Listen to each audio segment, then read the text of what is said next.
なんとかなったみてえだな。畳みかける。これがスーパーサイヤ人3だ。 Alright, what's going on, gentlemen? Here we are, social media review for the final Legends Limited character for the Dragon Ball Saga campaign. Hopefully there is another competent 1% character, but I'm telling you right now, this kid, whoever we're getting, although maybe it's a bit obvious given the theme of the celebration, and one key player that's kind of missing from all of this is, you know, spiky-eared kid, his name's Gojo or something. This kid is going to have to be at least top 3 caliber character for Dragon Ball Saga to do okay. I don't think DKP is doing enough. I don't think Tambourine is doing enough. This kid needs to be not only a huge damage dealer, but he needs to have a second life mechanic and some method of cleansing or being immune to abnormal conditions and effects and whatnot. Dragon Ball Saga has the bulk because of their unique equips that they dropped a long time ago, but they don't really have the damage. They really need a heavy hitting unit. So let's see who we see. I assume Jackie Chun and a TN with revival to Kid Goku. Let's see what we get. That's Jackie Chun. Ooh, Jackie Chun, let's go! There's only one man for the job. I said this on Twitter. Yeah! Drunken boxing, let's go. Saw blast armor. Cool blue card. Ultimate.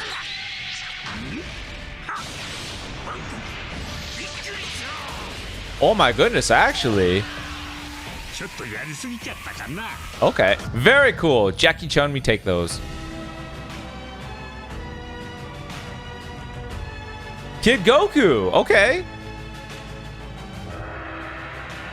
Legends Limited Kid Goku. Swole Boy.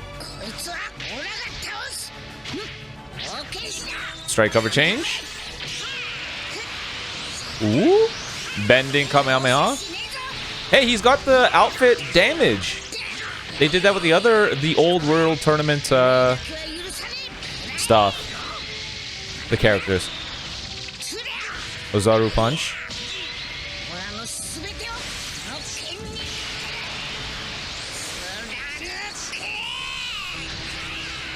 Oh, that's really awesome.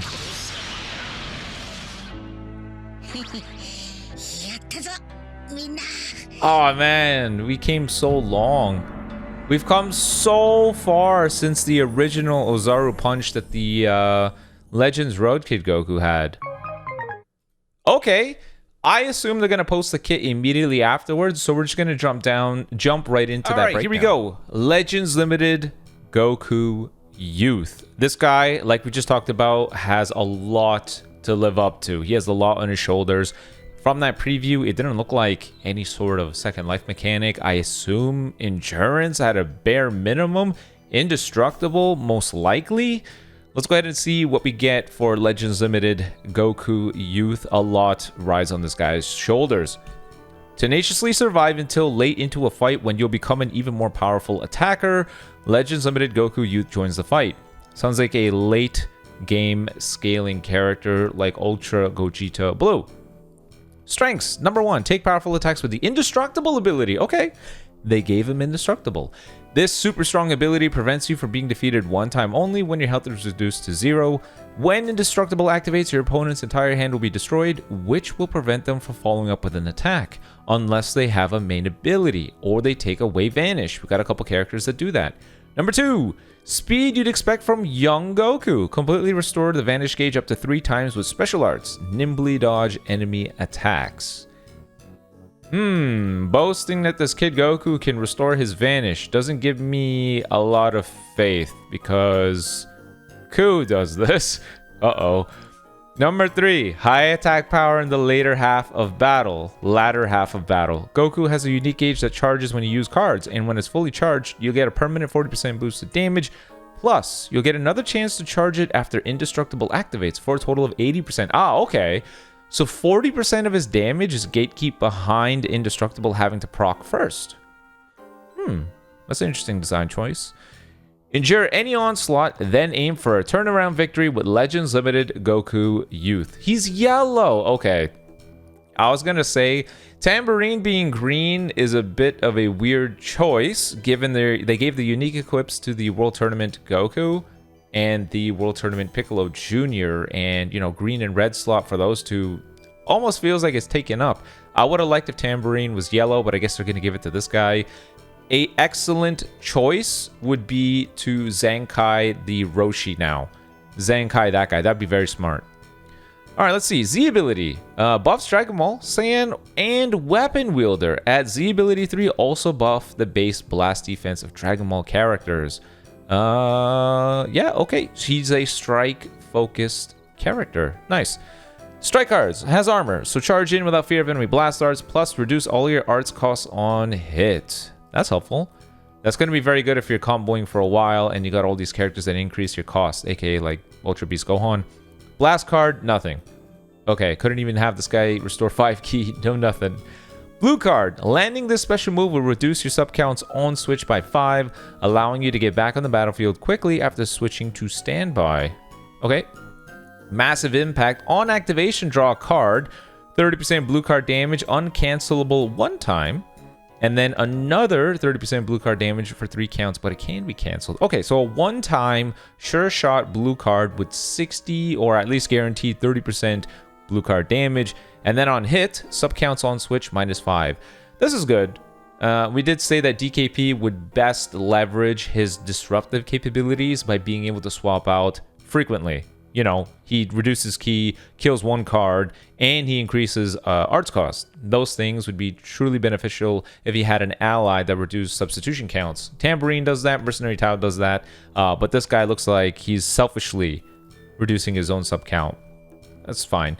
Green card, nullify enemy cover changes while also protecting your own ki. You can even restore the Vanish gauge by 100%, so keep up the offense. Draw a card, heal 15% health, get 50 ki, get your Vanish back, nullify cover change for 5 counts, and protect ki.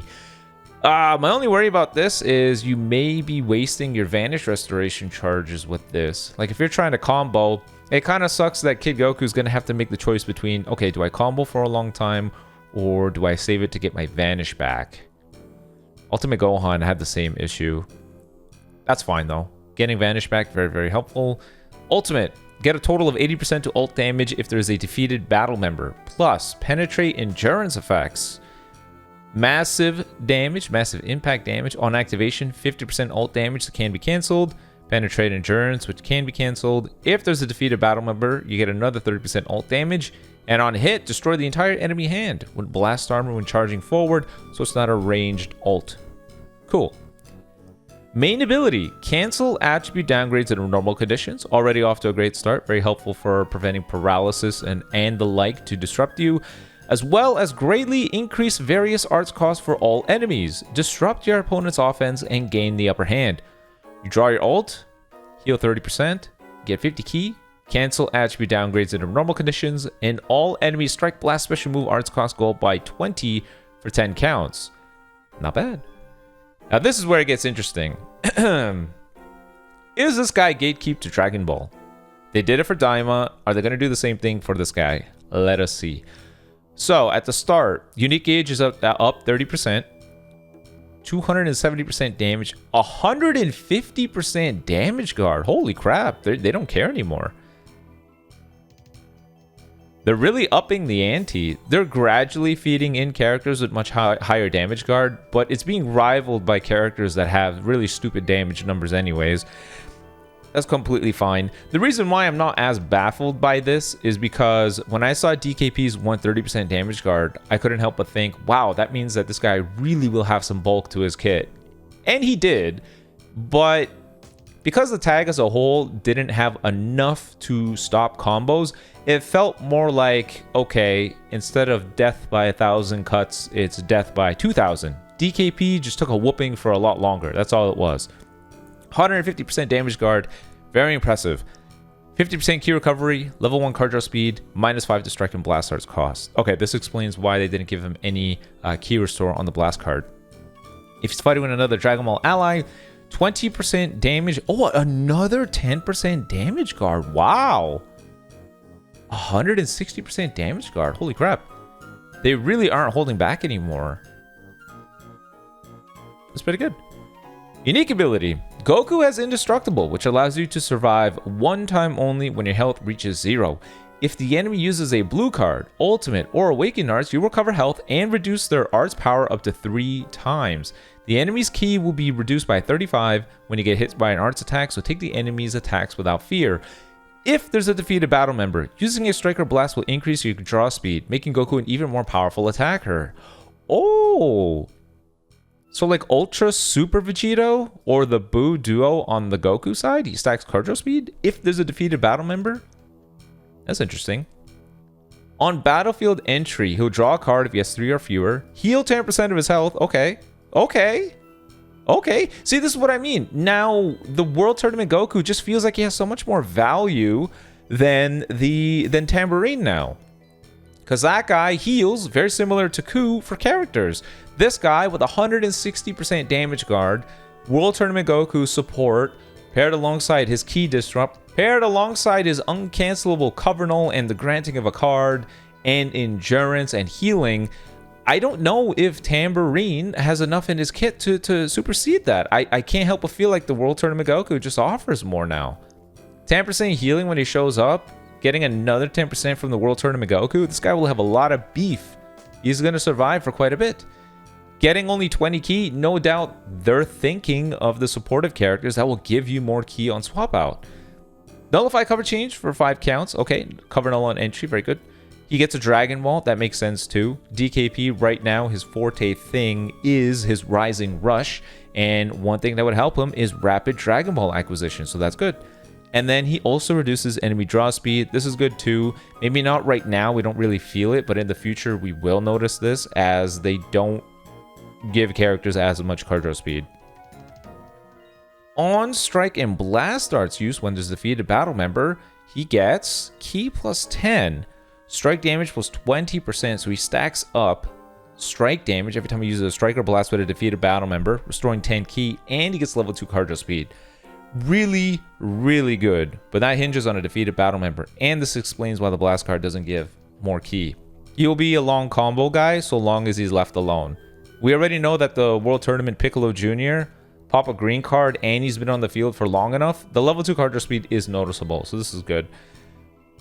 When good in the sense that it helps out Goku, not in the sense that, oh my goodness, I love long combo metas. I just want to clarify. When on the battlefield, an enemy uses a blue card, ultimate, or awakened arts card, he heals 15% of his health up to 3 times. The enemy's cost goes up by 10 for 10 counts. Take away 50% power from that blue card, ultimate, or awakened arts, and then all enemies subcount plus 5. Ooh. So if they use an alt, mess up, you got the opportunity to go on the retaliation. Okay. Okay, I see. That is pretty good. No doubt this is to help out against Super Saiyan 4 Goku when you're locked in. This guy just being able to take away 50% of his power. Damn. When hit by an enemy's arts, he gets 30% damage. 10 counts. He takes away 35 ki. That's what I was saying. This, paired alongside DKP's ki reduction, and him increasing arts cost by 20 with the full gauge, those combos, that is enough to stop a combo. That stuff put together is enough. So, okay, I see. When health is reduced to 0 by enemy attack, we got Indestructible. Unique gauge charge rate by 100%, so we don't have to earn it again. Goku's... Okay, actually, that means that you desperately want to ensure that this guy's unique gauge is filled before Indestructible procs. Then when Indestructible happens, it goes up a second round, is what I assume. Cancel attribute downgrades under normal conditions, thanks to the heavens. I think everybody has this, but how awful would it be? Your Indestructible procs and then paralysis hits you. Nullify attribute downgrades under normal conditions, so Kid Goku can go on the retaliation. Destroy the entire enemy hand, very helpful, and reduce enemy ki, so it guarantees a main pop or something, so you can plan around that. After Indestructible ends, he gets 50% of his health back, and nullify element disadvantage for 10 counts. Okay. Special cover change against strike arts you can use with the blue, that's fine. And his unique gauge. Activating Indestructible will allow you to charge the gauge again, which means you can get a total of 80% damage inflicted. So it's an attack type unique gauge that relies on cards used. When it's full, draw up to 2 cards if your hand is 3 or fewer. You heal 20% of your health. You get another 50 key, 40% more damage. Nullify cover change with protect hand. Okay, that's good. That's good. Helps him out with his combo, but it's not one of those things that keeps on stacking. Remember that it's a one-time thing. It's not going to automatically deplete. It's a unique gauge that you earn once. Boom. Net this benefit. And then it'll only fill a second time after Indestructible happens. I guess that's their method of balancing these characters. Consumed entirely when Indestructible activates. Yeah, exactly.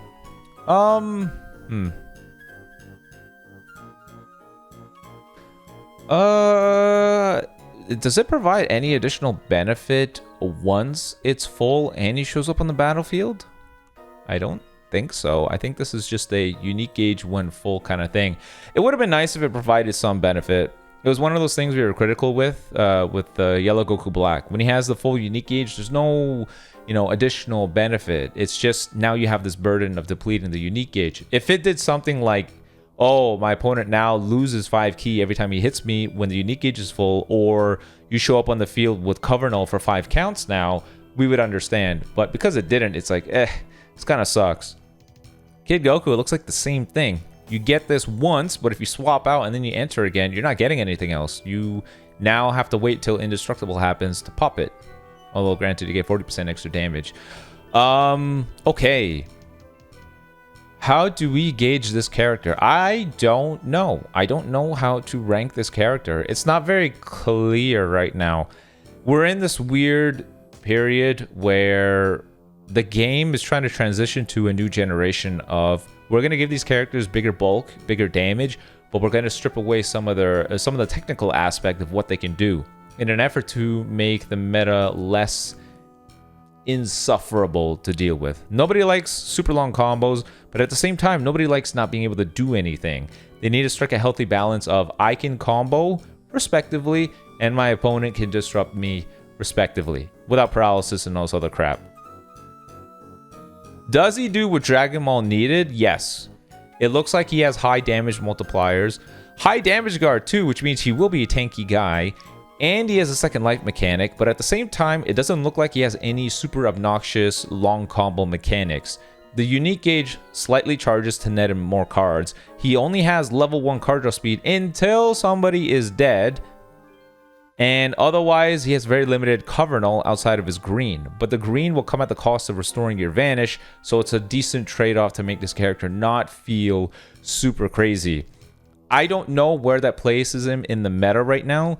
Is 160% damage guard with these multipliers enough for him to start leaping into like top 10 territory? I don't know yet. I don't want to say, but he is checking off the boxes for what Dragon Ball Saga needed.